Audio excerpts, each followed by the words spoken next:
mandate. A lot of the men who are watching this are probably thinking, okay, that's cool. You're able to refine yourself and improve yourself in different stages.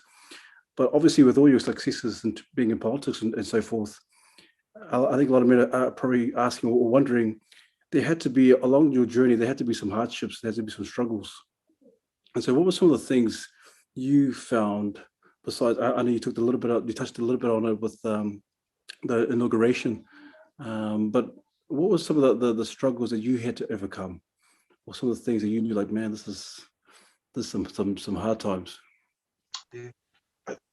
University brought a whole lot out for me, hey bro. And so there was this whole new world, but it was that university that I started to reflect on things that had happened in my life. I'd been a youth leader at church for a long time as well. We grew up, so once we'd finished from the AOG, I went to Otara Baptist and had the best time. And I was a youth leader at the time.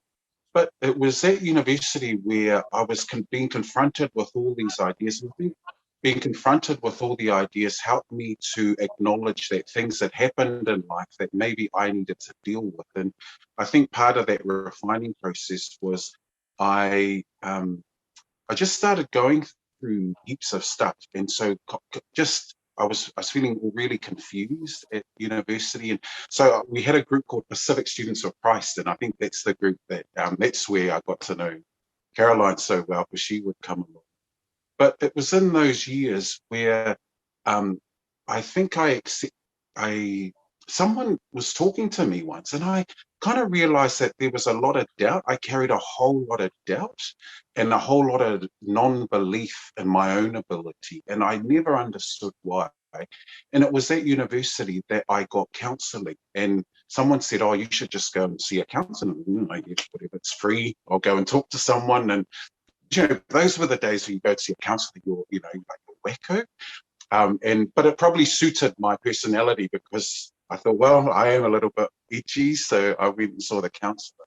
And it was there that the counsellor helped me to understand that things that happened in my life as a child that had affected how I viewed the world and how I saw myself, and had affected the decisions that I'd made in life. And it was really confronting at the time. And I'm not sure, I'm kind of hoping you kind of know where I'm going, or what I'm trying to say in this, because it depends on the audience that you're going to.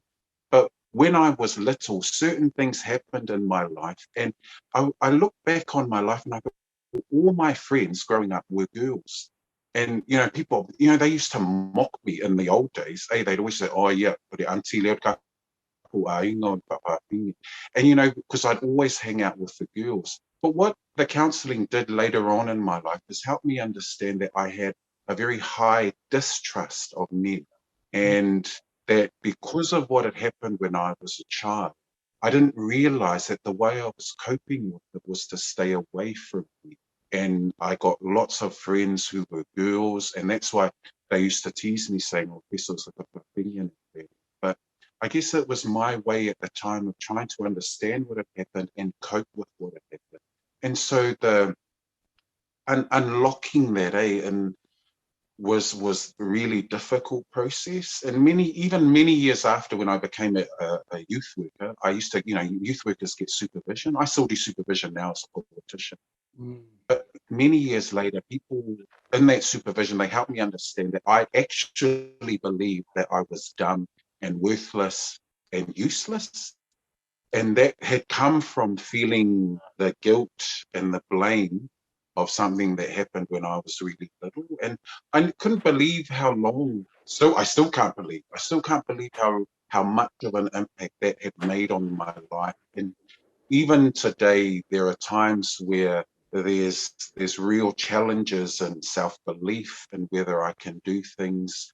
But it's my reminder that there's a lot of scars on the heart, and I'm grateful to the boys that stood beside me at the time, who helped me to understand that it was okay.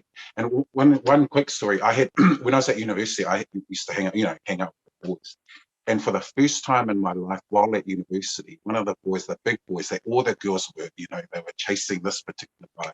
And we were out walking, and I was just explaining the counseling, and I don't think he realized what was going. And he held my hand. Honestly, I'm 6'4". I'm sitting down at the moment. I'm 6'4", about 80 kilos overweight. And we're walking on the water. Honestly, we're walking, and he reaches out and he holds my hand. It's the first time I've let a man with big hands hold my hand, and it was all part of slowly kind of shifting my distrust towards men. And this brother was the first person to say, I just want to hold your hand. I expect nothing else. That's it. There's going to be no favors requested. I want you to know that as your brother, I want you to know that I'm going to stand with you.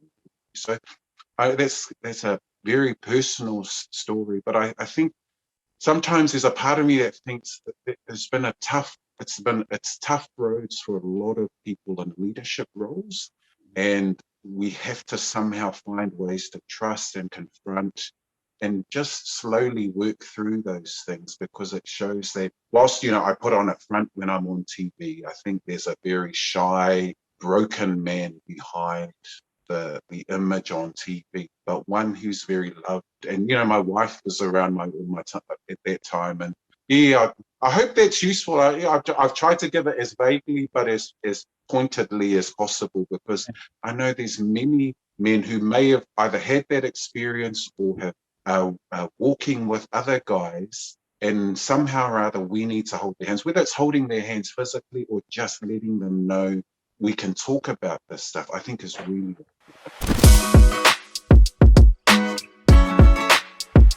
Mandate.